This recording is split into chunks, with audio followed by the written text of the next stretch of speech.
আমরা ঈশ্বরকে চাই।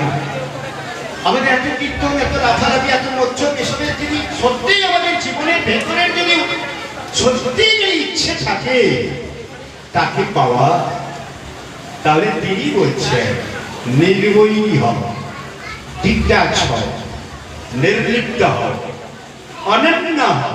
অনন্য মানে না অন্য কিছু না, তুমি ছাড়া।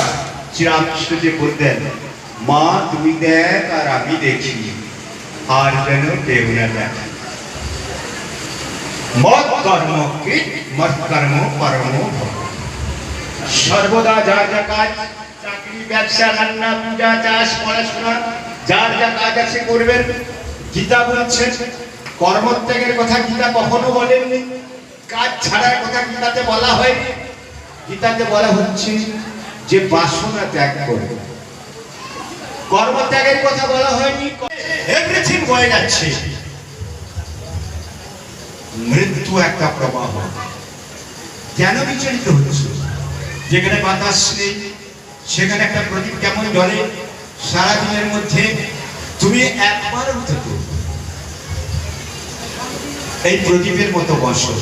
ভগবান আমাদের নির্দেশ দিলেন গীতাতে, আপনারা 24 ঘন্টার মধ্যে একবার 2-5 মিনিট চুপচাপ বসবেন। কিভাবে বসবেন? অর্জুনকে শ্রীকৃষ্ণ বলেছেন, তুমি শূন্যতার মধ্যে পূর্ণতা অনুভব করো। তো মনে করো তোমার কেউ নাই, কিছু নাই, নেই ওকে। তুমি যখন এসেছিলে একদম শূন্য, যাচ্ছ যখন শূন্য। তুমি তো অতীতের কথা জানো না, আগে জন্মে কি ছিলে, মৃত্যুর পরে কি হবে সেটাও তোমার ধারণার বাইরে। শুধু বর্তমানটাই আমরা জানি।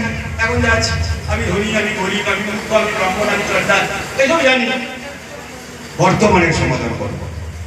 আজকের দিনটা তুমি আমার নির্দেশ মতো করবো না। ভগবানের গীতাতে নির্দেশ কি? দশম্যাৎ সর্বেষু কালেষু মাম অনুসরণ করতে চাহ। তোমার যেটা ভিত্তি, স্বভাবত ভিত্তি, যেটা তোমার প্রফিটেবল লাভদায়ক, যেটা তুমি আছো, সারাদিন সেটা করো আর আমার স্মরণ করো। দুটোই চলবে। স্মরণ করো, স্মরণ মানে জপ।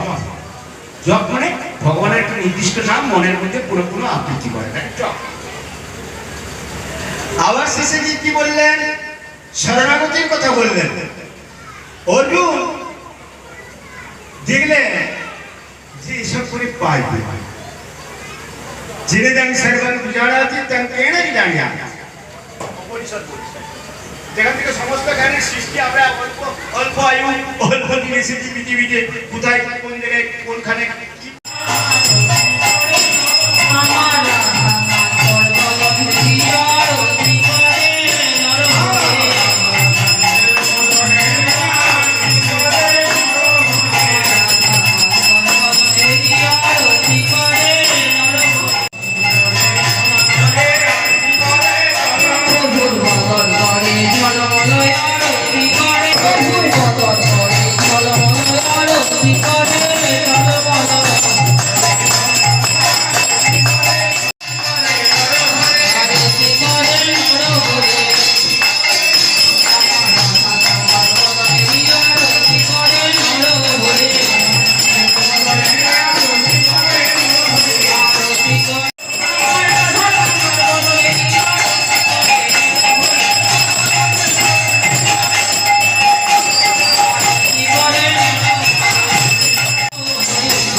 তুঝে